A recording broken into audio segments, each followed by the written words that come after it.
Good afternoon and welcome to today's Side by Side with the Division of Mental Health, Developmental Disabilities, and Substance Use Services, Improving Our System Together monthly webinar. Before we get started, here are a few reminders about the webinar technology. Please make sure you're using a computer or smartphone connected to the internet and the audio function is on and the volume is turned up. Please be sure your microphone is muted for the duration of the call.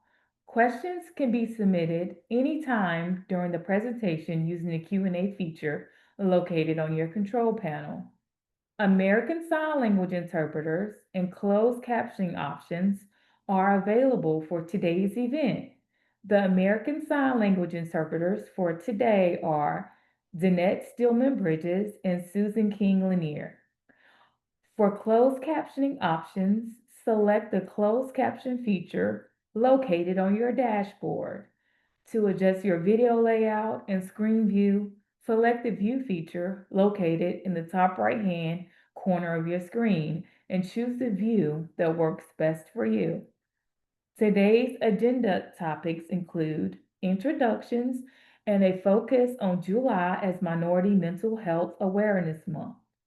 At this time, I would like to turn over to Lisa DeSantis, Acting Chief Clinical Officer for Mental Health, Wellness, Treatment, and Recovery with the Division of Mental Health, Developmental Disabilities, and Substance Use Services.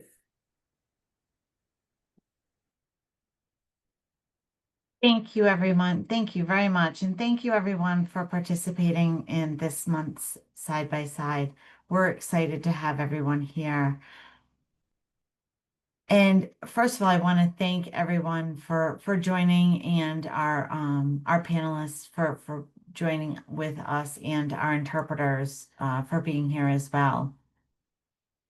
We are recognizing Minority Mental Health Month this month of July.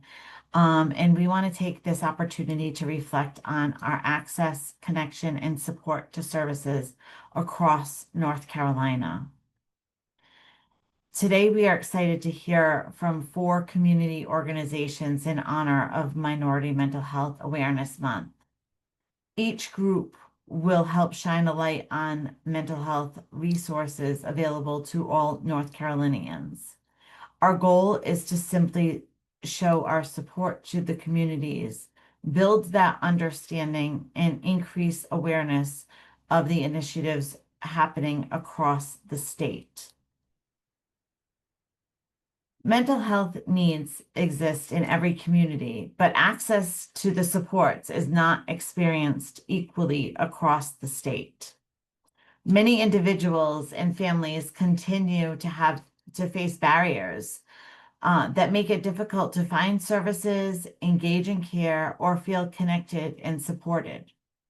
Those barriers may look different depending on where someone lives, their culture, the language that they speak, their age, their identity, life experiences, or the community that they live in. It is important that we are looking at this and making improvements to access is not only about increasing the services, but it's also about building trust, meeting people where they are, and understanding what communities need in order to engage. Some of the most important work happening across North Carolina is being led by organizations that are finding new ways to connect with people who have historically been underserved or difficult to reach. Today's conversation is not just about programs for the sake of programs. It's about the people that they're reaching. It's about understanding who was not being reached, and what barriers that existed, and how those organizations are learning to access those individuals, and how they're able to work alongside their communities, and how they're able to encourage participants and listen for common themes as they talk, as they have been able to be innovative in their approaches, in their ideas, and they're making it so that individuals in their communities are able to get into the services and find their own their way for those programs. I again want to thank all of our organizations for taking the time to come and talk and share their experiences and lessons learned. We want to invite all of the participants on our webinar, on our side-by-side today, and encourage for discussion and chat throughout the webinar. We can do that through the chat feature, the question and answer feature. Right now, I'm going to turn it over to our moderator, Jennifer Mead, and she is going to lead the discussion with our 4 organizations. Jennifer?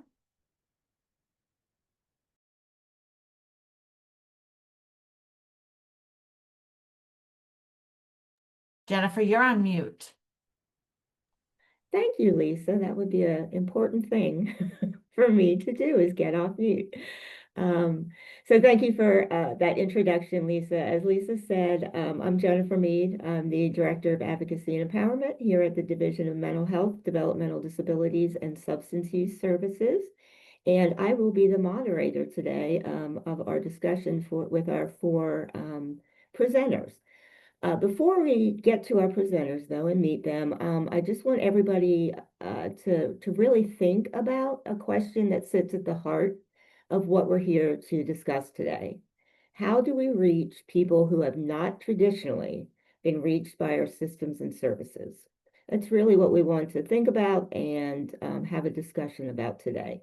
So each organization that you're going to hear from today are going to talk about how they have approached that challenge differently, and in what ways they've learned from that, and how they have changed their programs and initiatives to really reach out to those that sometimes historically have been underserved. So as we go through the presentation today, I encourage you to write your thoughts and reflections in the chat. I also remind you, as everybody else has, if you have any questions for our presenters, please write them, put them in the Q&A section on your dashboard there, and we will try to get to as many as we can, time permitting, at the end of the presentation. So with that, I would like to go ahead and introduce our wonderful, esteemed panelists today. We're going to go one by one, but we have Ouija Marshall, who is the program manager for Bridge to Mental Health, a Village Heartbeat Inc. program. We have Jane, I'm sorry if I mispronounced that, who is a Trong community lead and the mental health director for the CCBHC project. We have Betty Murchison, who is the CEO of Village of Care, Oasis Health and Wellness Centers International. And then we have Reverend Arlesia Simmons, and she, PhD.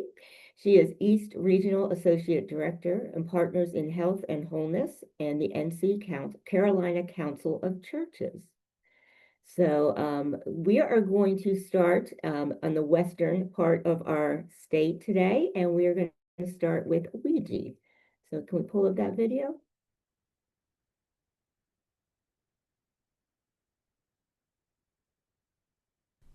My name is Ouija Marshall, and I am the Program Manager for Bridge to Better Mental Health at Village Heartbeat Incorporated. Our program serves adults ages 18 and older in under-resourced zip codes by connecting them to mental health services and community resources that can address the social determinants of mental health. In a recent publication that studied our model, we found that women are engaging in services at a higher rate than men. As a result, we are looking at models to better help men. We are unique because we meet people where they are. Through trusted community health workers, peer support specialists, and partnering with faith-based organizations, we are able to bring mental health support directly to our communities, building trust and creating bridges to better mental health for everyone.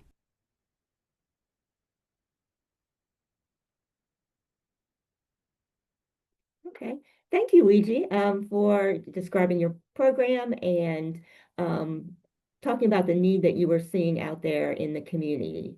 So two things I think I heard from your video was one is that the Bridge to Mental Health Initiative serves individuals in under-resourced zip codes or communities. And then two, that beyond that, based on a study, you found that men in those communities were not as likely to engage in services as women. So I'd kind of like to start there. So before your initiative began, what made you determine that under-resourced communities or zip codes areas was your priority population? Thank you, Jennifer. What we've realized is that research has been shown that faith communities are often trusted places, especially communities where stigma, limited access to care, or past experiences have made people hesitant to seek mental health services. And the example that we're using is during the COVID-19 pandemic.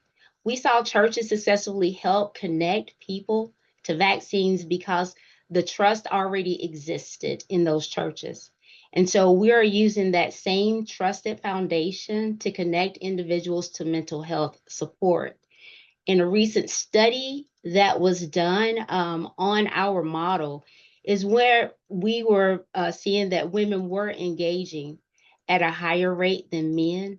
And so it's at that point we're now needing to look at different models that will help us to better help the male population, especially in the under-resourced areas. And we're seeing that a great deal of them would not, a great deal of the community would not seek out mental health services. So we began investing in the churches because the churches became a trusted place for them to go to if they were in need or if they needed some additional care. So we realized from there that we would use the churches to reach out to those community in those areas. So you said that there was models that you identified that would better some of the population, I think especially the males, and that churches were really important.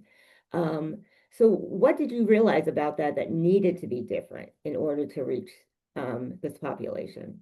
At this particular time, we're still researching to determine exactly what needs to be different. So we're trying to hone in on what would be more comfortable to reach the male population.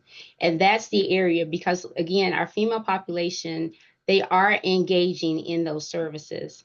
One of the things that we are doing is that we're using our community health workers to go out into the community with surveys to actually reach out to other community resources and other partners, community partners that are already doing the same type of work that we are doing. And we are wanting to make sure that in that reach, that whatever element or the areas that they are being successful in, that we can adopt them into ours as well or partner with them to be able to do that. The other thing is that we're using peer support specialists. That is very important to let people know within those underserved zip codes or under-resourced zip codes is that with the peer support specialists, they have lived experience. So through our peer support specialists, they are able to offer hope and encouragement and an understanding that recovery is possible because they have walked similar journey themselves. So that helps to usher in where our male population may be a bit hesitant to actually seek out a professional. If we're using the community health workers and the peer support specialists, it does make them more comfortable and it becomes a starting point that will then usher them to a professional for mental health services. And so we're using that information to help reach our male population. And so, we're welcoming any other organization, of course, that may have, again, success in doing that. So we'll be happy to continue the conversation after today with anyone that want to share. No, that's awesome. That's awesome. So it sounds like you're not trying to create anything. You're really using a lot of the resources and that are there where people have trusted relationships and working with those to make that engagement and to build that trust. That is correct. That is correct. And the other thing is that we have our faith-based organizations. They are at the heart of it. Yeah. And even if individuals are not a member of the church or not religious, we do find the research does show that they still go to the church for help or for support. Mhm. And because of that, we are empowering our leadership by getting them trained on mental health first aid and providing them with other mental health resources. So now they can use that information to reach their communities as well as their congregations. Right. Yeah, that's awesome. And I love the fact that you're using peers and community health workers to really, meet people where they're at. Because there is something to having someone that you can talk to that has been there, done that, has that lived experience that just sometimes makes it a little bit more comfortable to tell your story and to really to engage. So I love that piece. Yes. So what have you learned over the past year or so during your initiative that has surprised you? Um, we are capable, the community health workers have been the lifeline. They are a huge resource. And what we're finding is that there is a huge population of individuals within the under-resourced zip codes that do desire and just may have the stigma that's there. And so our community health workers are capable of speaking to them and helping meet and address other social determinants like transportation, housing. And we are finding that there are resources out there. It may be limited from time to time, but those resources that we are able to connect our communities with really is the gateway of getting them to the mental health support services.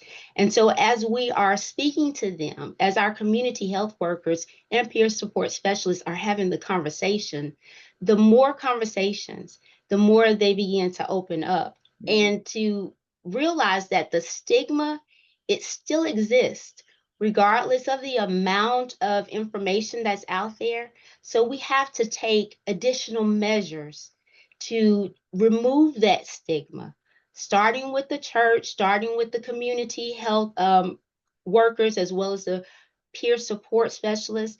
When we begin to remove that stigma, it then makes them much more comfortable to really seek the help, and they are very appreciative of the help.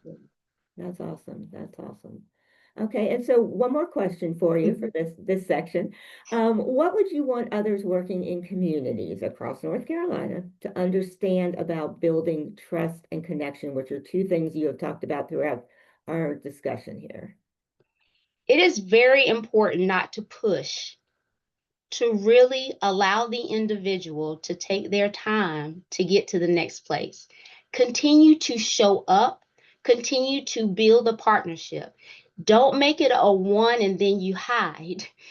Come out, make your face known. Let's work together. There are so many individuals that can be reached, and we can come together and unite and expand our partnerships so that we could reach everybody that is in need of the support that we have, but to continuously come out to the community, begin to talk to the community, and be more consistent with your appearance there. And that's something that we ourselves are trying to make sure we're doing on a consistent basis, and just to solidify those partnerships and to solidify our network. Yeah, no, I think that consistency is huge. None of us, well, very few of us, have built a strong relationship on the first time we meet somebody. It Right. takes time, it takes, repetitive conversations and to build that trust and that partnership. So I think that consistency is a really important piece. Okay. Well, thank you, Luigi. It was very Thank nice to you. talk to you, and I'm going to keep you on the line because we may have some questions at the end. But right now we are going to head towards Central North Carolina and go to our next video.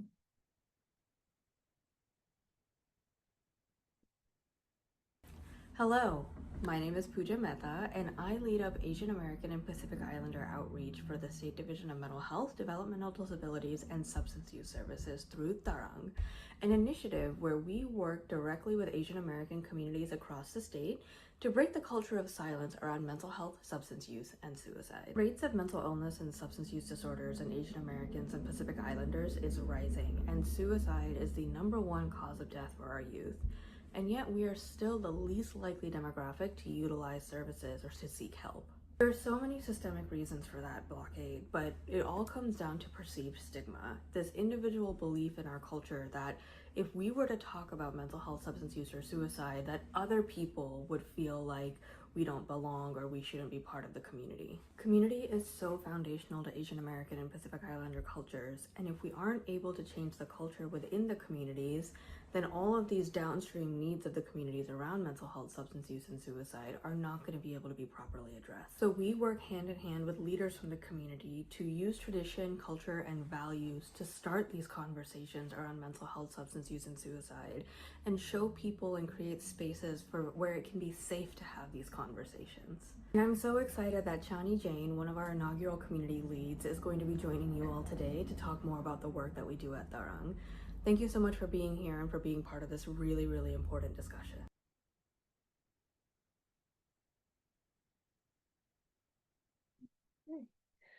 Thank you, Pooja, for the video, and thank you, Chani, for being here today with us. We're very excited to have you.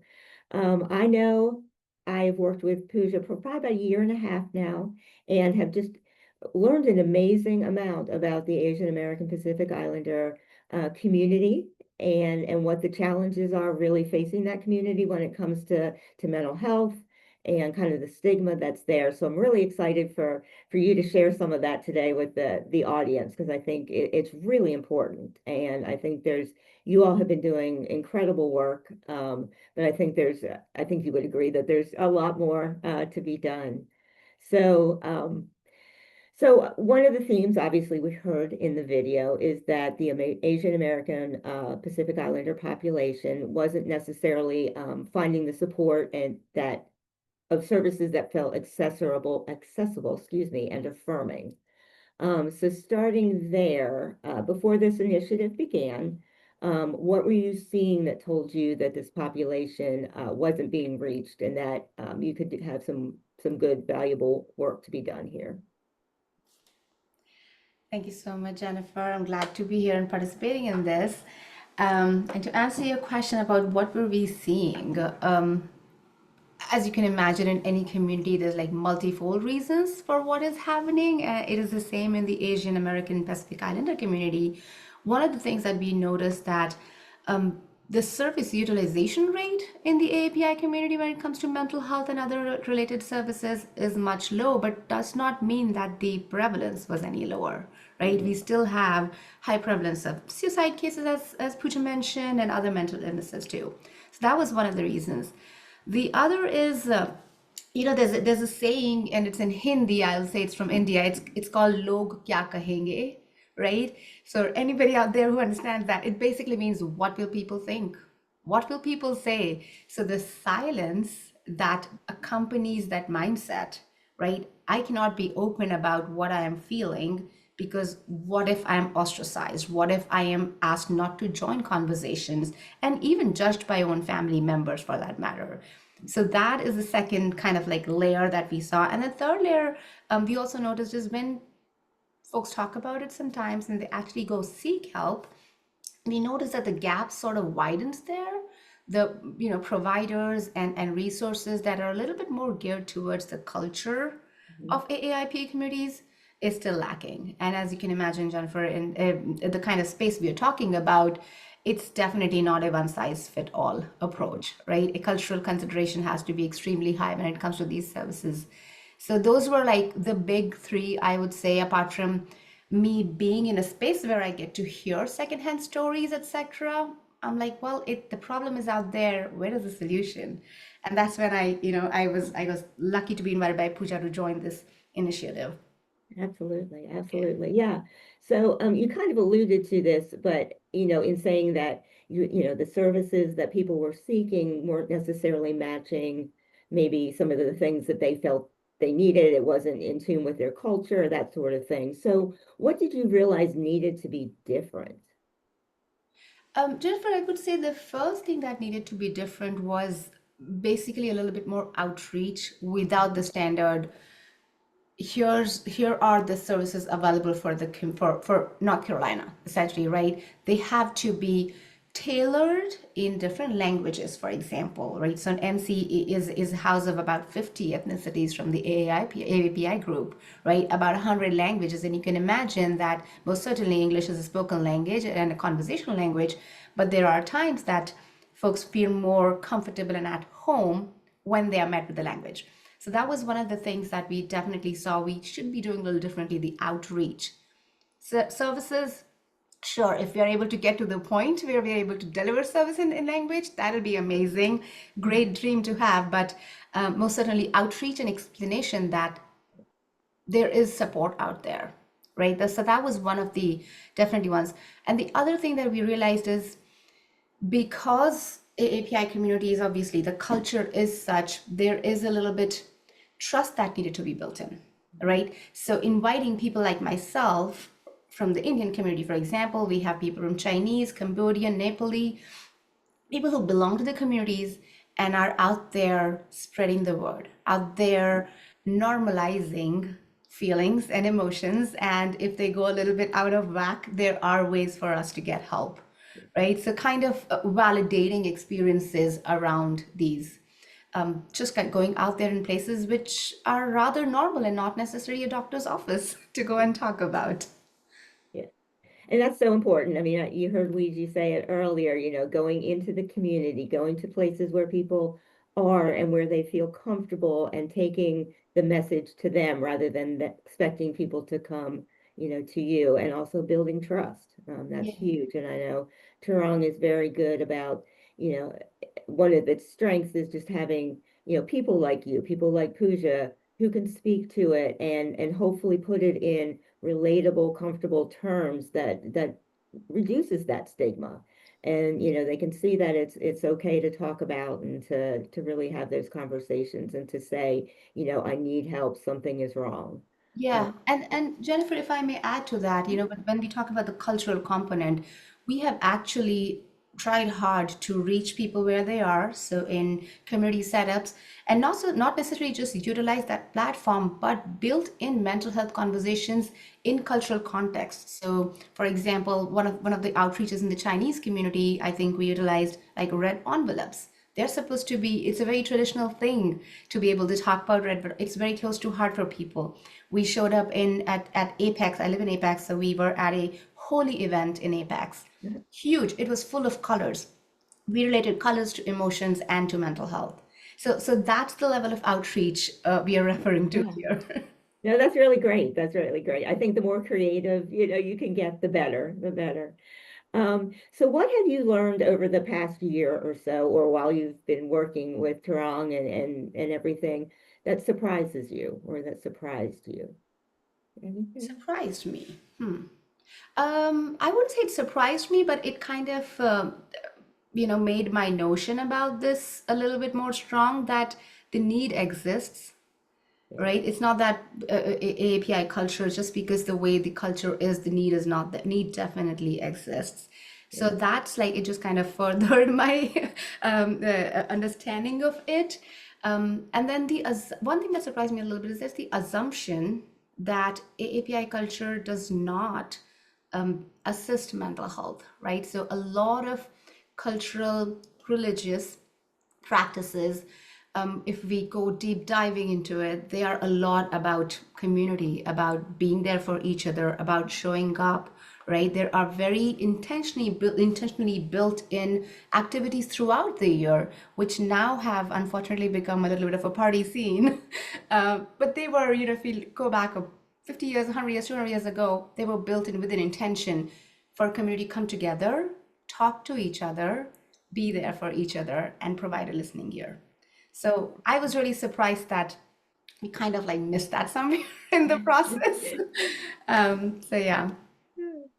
Okay, and then, so one more question for you, and then I'll let you off the hook for this portion. So what would you want others working in communities across North Carolina to understand about building trust, which you have mentioned a lot, and connection? Oh, that is a very good question. No assumption. That's something I would say. So going into the API communities, assuming that, well, it's a family of 10, it's fine. They have support, they have each other. So as Uji was talking about social determinants of health, I would consider this to be one of the social determinants, like just assuming that just because it's a big family, there is help available. It's a big community, there's help available. I would love for people like myself to be invited to Tarang, obviously, to be invited to tables where there are conversations built around provider resources, about cultural trainings, about cultural considerations when having conversations, peer support. I think it's huge what Yuji mentioned. Peer support is huge. And that's, if you think about it, that's a bit of a role that as a community lead that I'm doing here. I am a peer in that sense. So most certainly, we would invite everybody who is working in this space to come and converse with us, and having the right people at the table while making those decisions. It's something that I think it's huge. So that'd be very nice to have built in already. Yeah, that's great. I love what you said about assumptions because I think that's so huge. I think we all make assumptions about, different people, different populations, whatever, and those could be so dangerous because you really miss sometimes what's really going on when you go in with a kind of preconceived notion. So I think that's really important. Yeah, thank you for saying that. Absolutely. Well, I'm going to put you on standby too in case we have questions at the end, but thank you, Chani. It was very nice to chat with you. Absolutely. Thank you, Jennifer. And just as a reminder to folks, please, if you have any questions, put them in the Q&A feature located on your control panel. And also, please be putting your thoughts. I see some going by in the chat and love it. Just please add your thoughts on this discussion as we go along. So now we are going to head towards the east in North Carolina. And if we can pull up that video.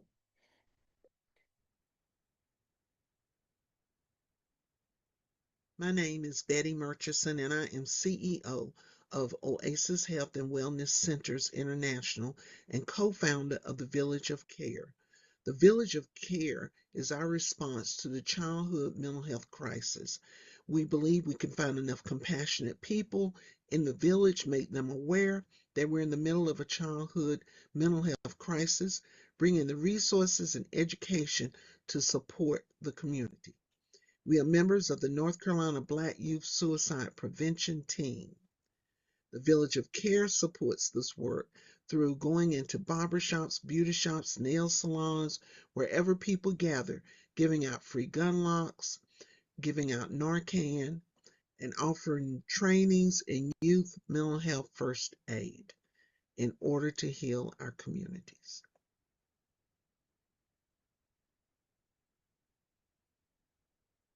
Okay. Thank you, Betty, and hello. It's good to see you. Thank you you. for joining us today. Appreciate your time. So one thing I heard from your video is that you founded the Village of Care in part to support the work of the NC Black Youth Suicide Prevention Initiative. Did I understand that correctly or get that backwards? Well, the Village of Care actually preceded our Okay. involvement with the Okay. youth. Yes. Okay. So kind of going along then with that, but the two are tied together. How Yes. did you, or what were you seeing that told you that maybe Black young people were not getting reached, that weren't getting the care that they needed? Well, we were looking at the data. One of my colleagues, Dr. Rodney Harris, was watching the data very closely from emergency room visits and other indicators that our children were not well. Our children were not doing well since COVID. And so we started pulling together a collaborative of folks who were interested in doing work to see how we could best support children in our communities. And that's how the Village of Care was born. We were accepted into the UNC Suicide Prevention Institute early on and joined with them, and we were able to access more data, look at more programming opportunities, and find a cohort of people across the state who were working on the same issues, looking at suicide prevention primarily. And then from further research, learning that in the African American community, our youth were especially experiencing higher rates of suicide than other populations. Wow. Okay. So it sounds like you have, relied understandably on data to figure out what the needs are, what the gaps are, and things like that. What did you realize that needed to be different? Why weren't we reaching those youth, or what was that barrier or those barriers? Well, one of the things we realize is that the community, African American community, there's a myth that people in the African American community don't consider suicide. And we know that's not true. And we know that our children were really susceptible. They were facing a lot of hardships. And so we realized that we had to first educate the community. We had to sound the alarm, and which was the name of a report that the Congressional Black Caucus commissioned when they realized that this was an issue as well. So we sounded the alarm by going to community groups, gathering people, faith community, whoever would listen. And we said, look, we're in the middle of a childhood mental health crisis. Our kids are not well. Let's band together and help them. So we do that through trainings. The youth mental health first aid training workshops have helped a lot of folks to understand what the challenges are and how to identify when our youth are in crisis, what to say, what to do, and where to find resources. That's great. That's great. So it sounds like, you are going out into the community a lot to, again, like everybody else has Yes, said, meet people where they're at, yes, not force them to come into, a building and say, well, here's where we're going to talk to you about your mental wellness. yes. You're going to places where people feel comfortable. And that's really important. I think if there was a theme song for today, it would be, and some of you aren't old enough to remember the Doobie Brothers, but it would be Taking It to the Streets. That's right. That's right. That is It awesome. seems that that's what we're all doing. Yeah. We have trained over 100 barbers and beauticians in youth mental health first aid Wow. because really they're frontline people. They're the ones who are more likely to see that a child is in crisis. Yeah. They interact with your children on a regular basis, and they have been very receptive to it. It's been an amazing journey. They have given out Narcan. We've done that in barbershops. And we're normalizing talking about mental health in the community, going into safe spaces and having these conversations and conducting these trainings. Yeah. With trusted messengers, With again. trusted messengers, Yeah. yes. Yep.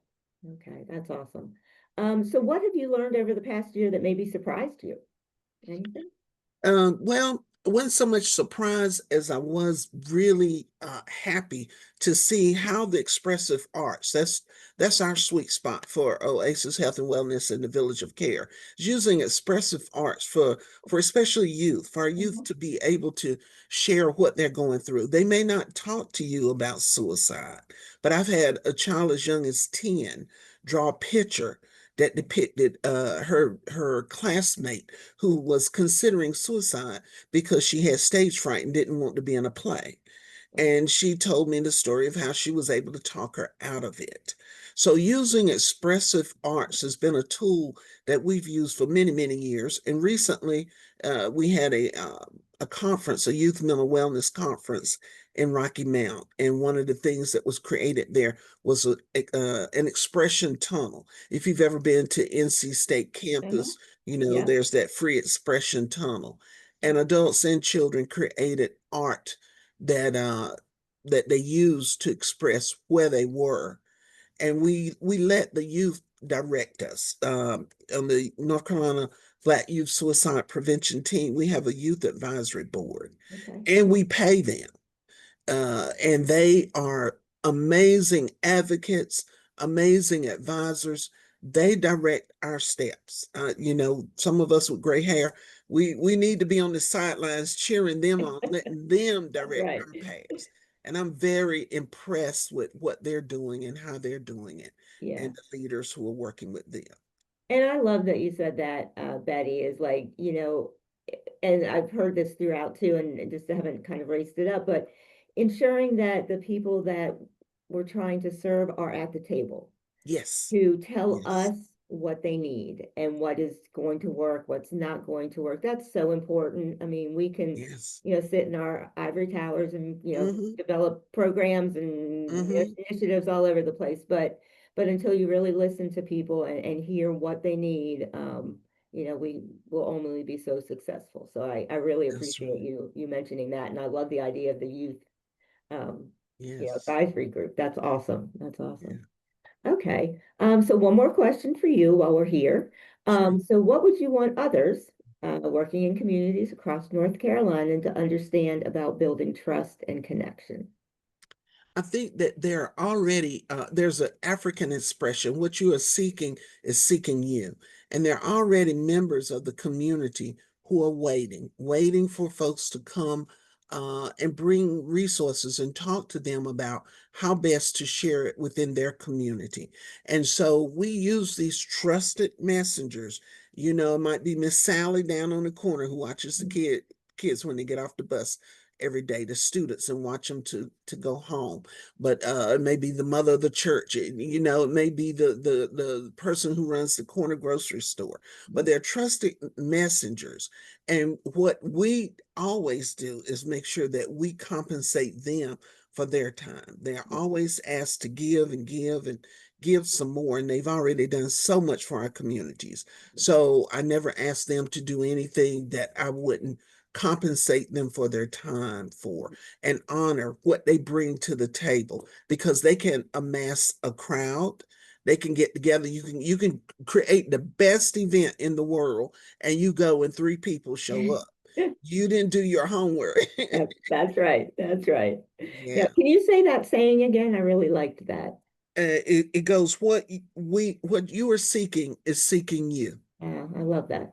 What you are seeking is seeking Awesome. you. And they are sitting on ready, Yeah. sitting on go, very willing to pitch in and help. You've got to be able to convince them that what you're doing for the community is what the community needs, and that you're going to engage and involve them in development of the work. And then they will help open doors for you and fill up the room. I That's right. did a recent youth chorus as part of an expressive arts camp, and my trusted community leaders, I was like, I don't know, if we had 5 kids, get 10 kids, I'd be delighted. 10, I'll be happy, and the door kept opening and opening. 32 kids came, Wow. and Okay. and that was because of my community Yeah. organizers. Yep. Yep. That's So, right. That's right. yeah, Okay. Well, thank you, Betty. I you're appreciate welcome. you. Okay, Nice to have a conversation with you. Like everybody else, I'm going to put you on hold for a minute sure. to see if we have any questions.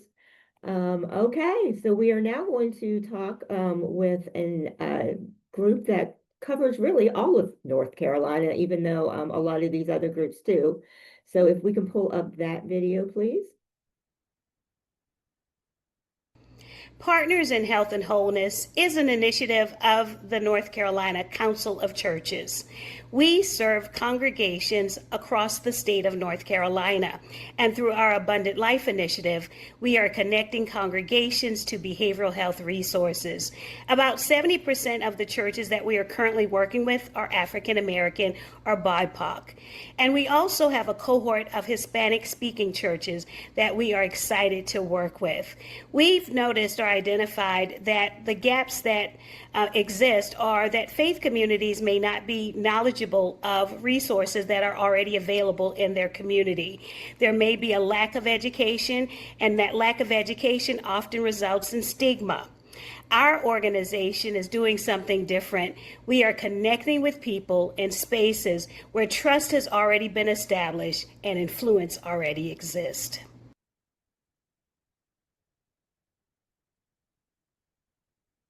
Okay, thank you, Arlisha, and welcome. It's nice to have you Thank here you for today. having me. Thank you so much. Absolutely, absolutely. So I heard some of the same things: trust, community, meeting people where they're at. But one of the things I wanted to start with, because I pulled this out of your video, that 70% of the churches you're working with, if I have that right, are African American. But did you also have a cohort of Hispanic speaking churches that you have started working with? So what told you that those populations were not being, served or reached? Well, as previous presenters said, just looking at data and research, not only within the state, but also nationally, and knowing that those are under-resourced communities.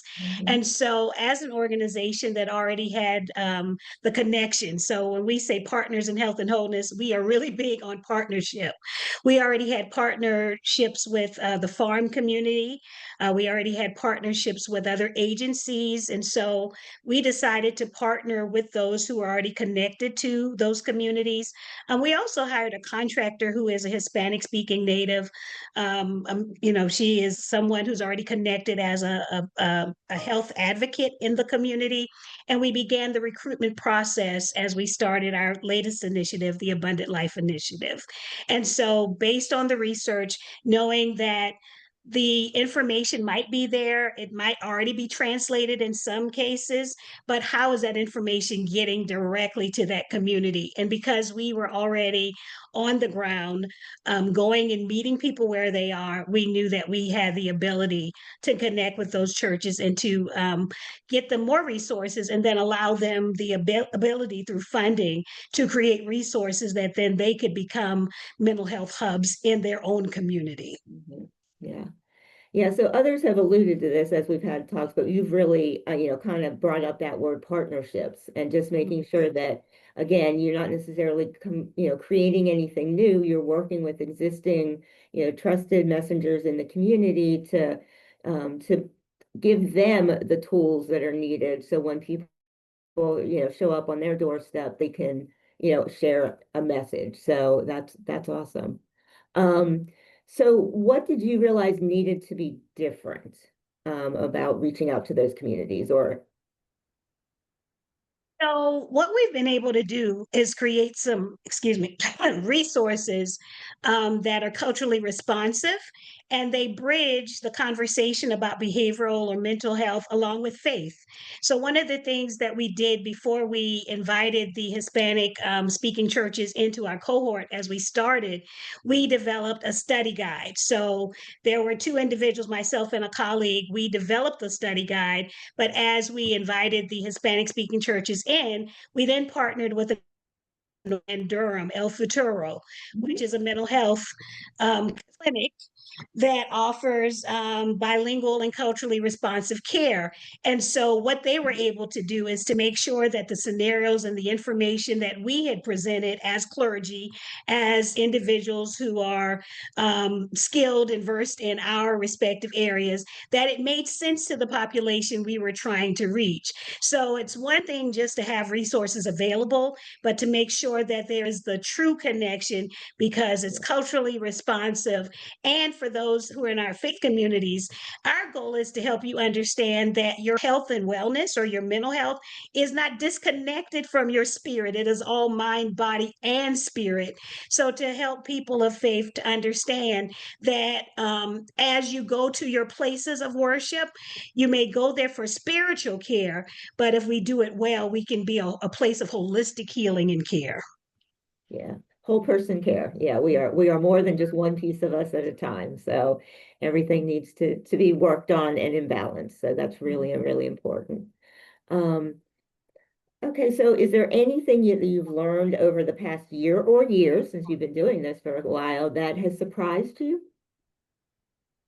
No major surprises. I think sometimes what I've noticed is for our partners who are external to faith communities, there might be a mandate or an assignment to work or partner with faith communities, but there could also be a hesitance because of the stigma that we know exists. So it's important to, I think, to not think through the polarization that happens with religion and faith, because that is a large conversation in the media as we approach faith communities, not to think that they're going to push us away or not want our information, but to be receptive to or open to hearing what it is that they believe. And some sometimes what a faith community might believe, even as an ordained Christian minister, I may not believe everything that all the denominations or all of the individuals I come in contact with. That might not be my theological stance, but to understand that it's really about reciprocity and respect, and that I have information to give and they have amazing information and community to share it with. And if we partner and come together, we could really do something amazing so that more people will be healthy and whole in our society. Yeah. Yeah, I think that word respect is so important, because we may not always completely agree or believe in something that somebody else does, but we need to respect it and value it and understand that that's where they're coming from, and we need to be able to work with that. So I think that term respect is so important. I'm glad you said that. So then one final kind of question for you here is, what would you want others in communities across North Carolina to understand about building trust and connection? Trust and connection is about authenticity. And so, we are able to say things that those of you who work for the state may not be able to say, but we can come through a lens of faith, a lens of we can speak in the language that, faith communities understand. And so I think just being authentic, also being very clear about what is your offer or what is your call to action. And so as you connect with faith communities, sometimes they may not be equipped to accept or receive everything you may have to offer, but after there's some type of building of relationship or rapport, then you can determine and say, well, wait, maybe they're not ready for all 4 steps of the program, but maybe if we do the introductory lesson, we build relationship, then maybe over the course of time, we'll be able to implement or share or facilitate a discussion. But just to understand that sometimes we take models into a space and we expect them to automatically adopt those models, but we recognize that sometimes things have to be adapted. Yeah. And people of faith are open to different modalities, but it's one of those things step by step. You will find a community that they're raring to go. They want to do all the things. They want to do all the workshops. And then there might be another community. Let's just do a mental health 101 before we get to a mental health first aid training. So just really be mindful and open and aware that some places and spaces may need some more time for relationship development. Yeah. Yeah. And I love that adaptable piece, because I think, we know communities are so different, from the mountains to the coast, communities are, their own beings. And so it's really important that anything we take to them can be, adapted so that it fits in with what their needs are. So that's really, really important. I'm glad you said that word as well. So, okay. So that wraps up our kind of discussion, panel discussion portion. I don't know if we have any questions in the chat. I'm going to have to reach out to my counterparts here on the webinar.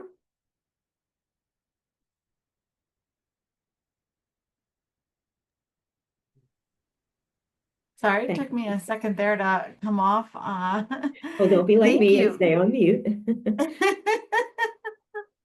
No, thank you very much.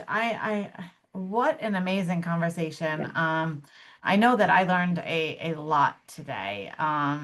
You guys are doing such amazing work out there in our communities, and there's a lot of lessons that to be learned, that there's a lot of willingness to share, and I thank you all so much for taking the time to do that. I do not see any questions in our Q&A right now. I've seen some great comments back and forth. I loved seeing all of the hearts and the different emojis coming up throughout the entire presentation. So I know that everybody was definitely engaged, and that really does make me happy to see that. So we are just about at time, and I really do just want to say, again, thank you so much for everyone for definitely taking the time. We recognize that, there were a lot of lessons learned and a lot of successes. We want to thank the attendees for joining the conversation, engaging throughout the session. Today's conversation was really about the people. It was about the people out in our community. It's about the people that need the support. Lisa, can I jump in for 1 second? Because I actually Absolutely. did see one question earlier on, and I remember one of you, I think Oh, Betty, it might have been you. Someone asked about outreach and connection with farmers. And Betty, I think, was it you that said, oh, who said, somebody said, I thought said they had had some work with farmers. I think that was Alicia. Was it Was it Alicia? Alicia? Yeah. I'm sorry, Alicia, was it you? Okay. Well, I think there was a question, I think, in the chat, but the North Carolina Council of Churches, we've been partnering with the Farm Action Network. Okay. And so because we had someone on our staff at one point in time, and we do have that connection on their board, we've been able to get access or support Farm Action activities. And so that is a way in which we've also tried to seek out, because we mostly work with faith congregations. So Mhm. to be in touch with individuals who could then get us connected to their churches. And then that is where our work begins, directly with the faith community and the faith leader. That's great. Yeah. I just saw that go by in the chat and I was like, that's an interesting question. I hadn't really thought about that group of individuals. So, okay. Thank you. All right. And I just wanted to say thank you. I did not wrap up my piece very well. Thank you so much for being here today. It was very nice to talk with each of you and get to hear all the amazing things that you guys are doing. We appreciate you so much. You're doing such good work in the community, you and your teams. So thank you for all of it. yeah. I do want to just highlight just some of the themes that I know that we heard over while I was listening, and that I think that everyone else heard, just that we had a lot of trust, building that trust in the communities, showing up consistently, listening, those relationships, building those community partners, really when we build that peer support, using each other, right? Like using that peer support. And I heard the youth peer support in that, the youth, which was really great. And by the way, the barbershops, love that. Love the barbershops out there. I do love those. Meeting people where they are, language access, and listening. And what I really got out of this is that, we're building that foundation. The foundation is there, right? The foundation is there. We need to continue to build upon that foundation. And that's going to really help us as we continue this work.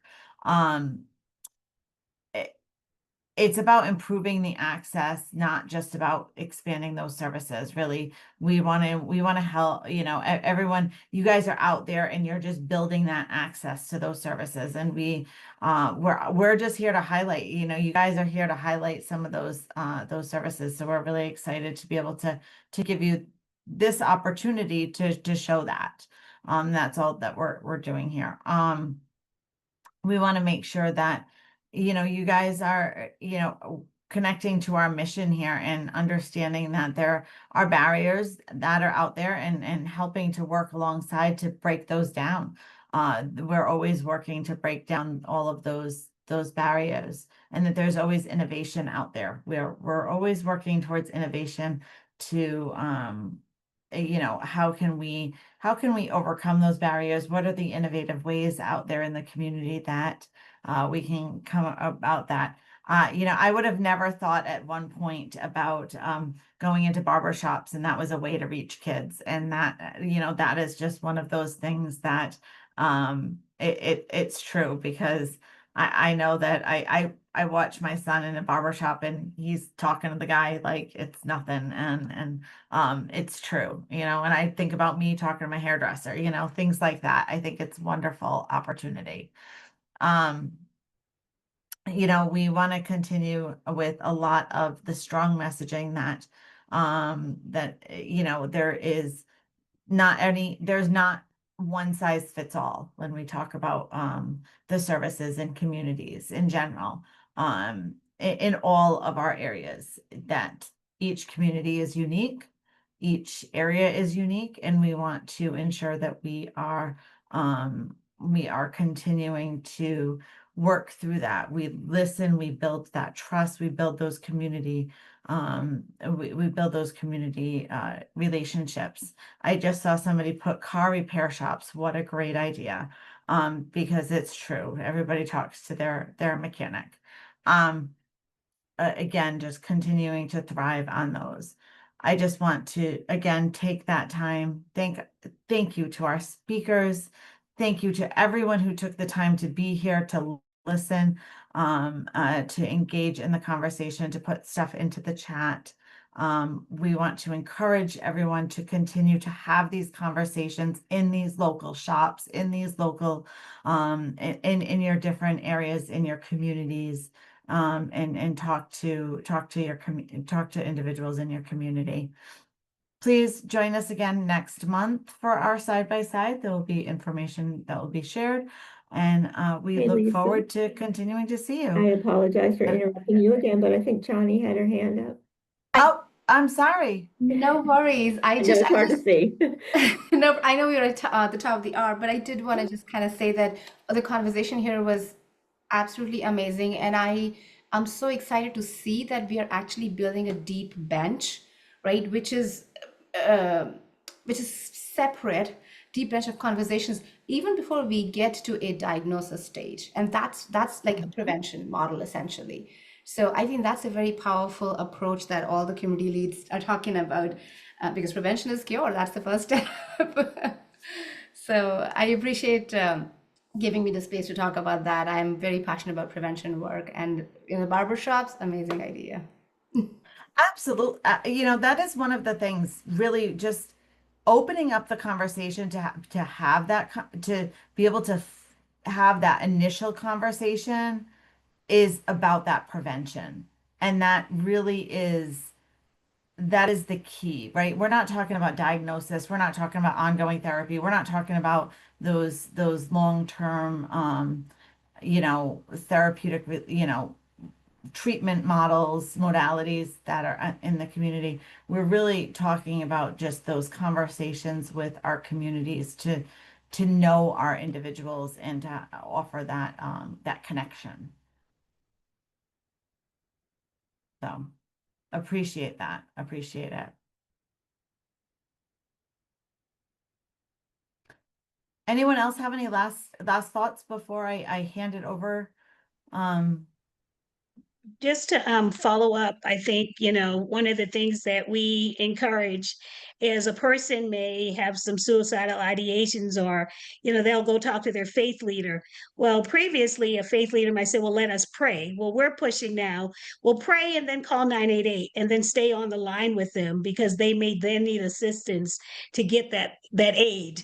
And so by just kind of making sure that we can couple those two, and so a faith leader does not feel like they failed them or they didn't know of a resource, just partnering the resources that exist. The prayer is going to work, and the prayer that you get the help that you need via the 988 or the visit to the hospital or whatever, that is what we're hoping happens.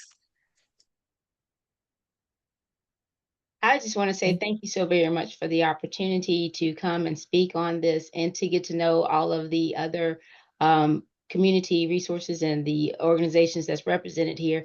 And I do want to welcome to everyone that's on the call, the other panelists. Let's not just have this one conversation. Maybe the four of us can also get together and have a conversation to see how we can also utilize the information that you all have, partner together and build within our organizations as well.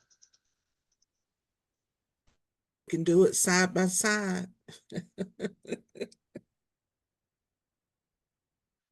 And Betty, I wanted to mention, so the installation you talked about in your presentation, we work with Dr. Harris, and we as at our Faith and Mental Health Summit, we added the faith community's response. And so I'm so grateful that in partnership, and we did it through partnership of just learning about that activity and the summit that you had, and then getting an opportunity for the faith leaders in the faith community. And so there's now a component of this exhibit in Rocky Mount where we've contributed. And I didn't know Betty was a part of that.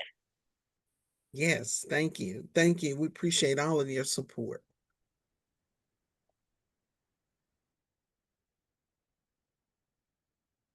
Well, thank you again to everyone that has joined us both as participants and as our panelist, and my co-host Jennifer. Thank you very much. And I am going to now hand it back to LaToya.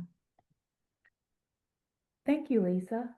If we did not get an opportunity to answer your question during the webinar, questions and feedback are welcome at bhidd.helpcenter@dhhs.nc.gov. The recording presentation slides for today's event will be posted on our DMH-DD-SUS webinars webpage. For more information and resources, stay connected with DMH-DD-SUS by attending our monthly side-by-side webinars and joining our mailing list. The links are included in the chat box. Our next side-by-side webinar is scheduled for Monday, August 10th from 2 o'clock to 3 p.m. We look forward to seeing you then. This concludes our webinar for today. Thank you for attending.